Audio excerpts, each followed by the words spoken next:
ሰላም እንኳን ወደ ማምራክ ዩቲዩብ ቻናል በደህና መጣችሁ። ዛሬም እንደተለመደው አዲስ ቪዲዮ ይዤላችሁ መጥቻለሁ። ዛሬ ደግሞ ቆንጆ የሰላጣና የዶሮ ጥብስ ነው የመጣሁት።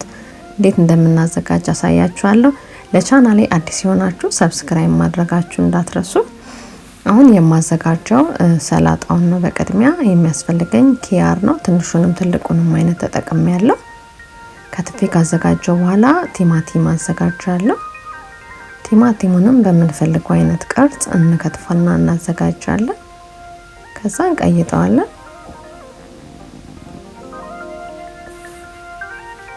ከዛ አቮካዶ አዘጋጅቻለሁ። አቮካዶን ቆራርጬ አዘጋጃለሁ።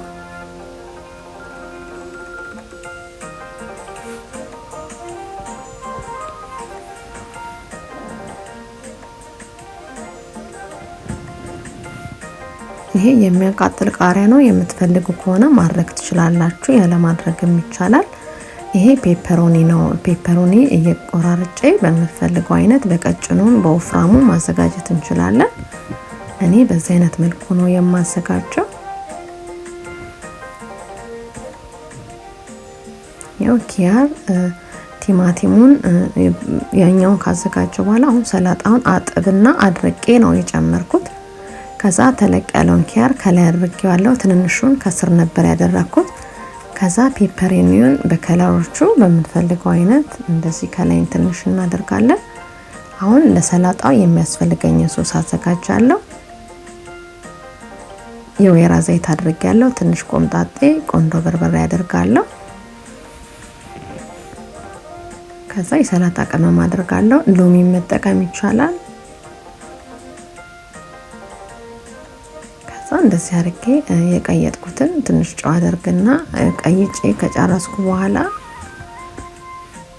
ሰላጣው ላይ አደርጋለሁ። ከዛ መቀየጥ ነው።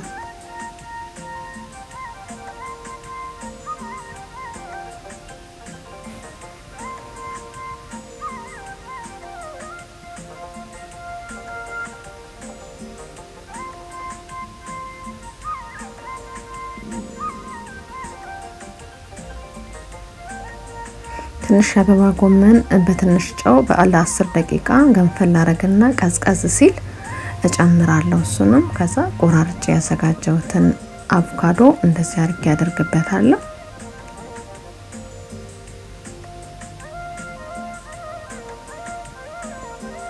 ከስር ያልጨመርኩት አቮካዶን እንዳይፈረካከስ ነው። እንዲህ ስናቀርበው ለአይን እንዲያምር እንዲሆን ከላይ ነው ያደረኩት።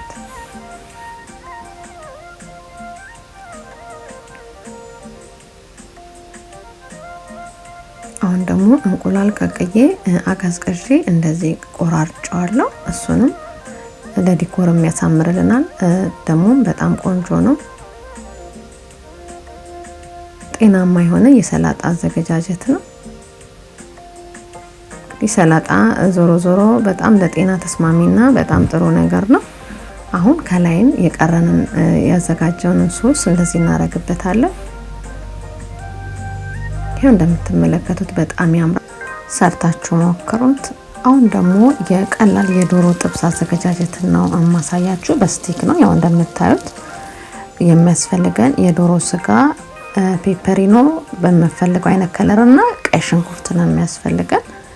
ከዛ ዶሮ ለስላሳውን አጥንት የሌለው መሆን አለበት። ቆራርጠን እናዘጋጃለን። አሁን ሶሱን ለማዘጋጀት የሚያስፈልገን በርበሬ፣ የቲማቲም ሶስ ያስፈልገናል።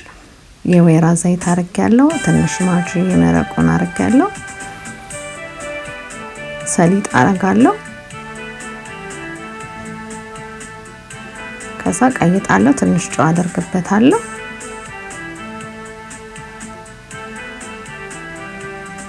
ከዛ ዶሮውን አርጌ በደንብ አርጌ ቀይጠዋለሁ።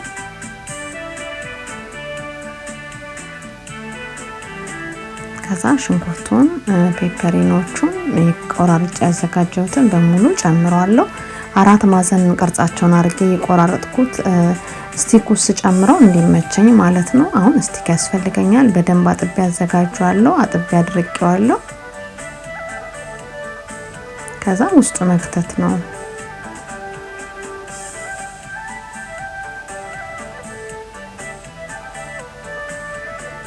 በጓንት መስራት አይመችም፣ ግን ያው ሶሱን እንትን ለማለት ነው እንደዚህ የሰራሁት ያዘጋጀው። ለራሳችሁ በቤታችሁ እንደፈለጋችሁ። ከዛ እንደዚህ አርጌ ደርድሬ ሰክቼ ደርድሬ ካዘጋጀው በኋላ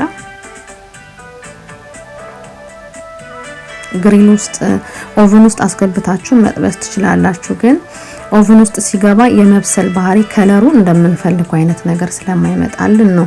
ኦቨን ውስጥ እናስገባው ስቲም የማረግ ነገር ስላለው እንፋሎቱ ከለሩን ይቀይረዋል። ስለዚህ በመጥበሻ ትንሽ ዘይት አድርጌ እንደዚህ እጠብሰዋለሁ ማለት ነው። ከለሩን ስለምንፈልገው ከለሩ እንዲታይ በደንብ እንዲወጣ ማለት ነው። በጣም ትንሽ ዘይት ነው የሚያስፈልገን ድስቱ ላይ የማቃጠል ነገር ብቻ እንዳይኖረው ትንሽ ዘይት እናደርግና ቀስ እያልን እንደዚህ እናበስለዋለን። እሳቱን ቀነሰ እንዳይለበለብ። ይሄው እንደምትመለከቱት በጣም ያምራል።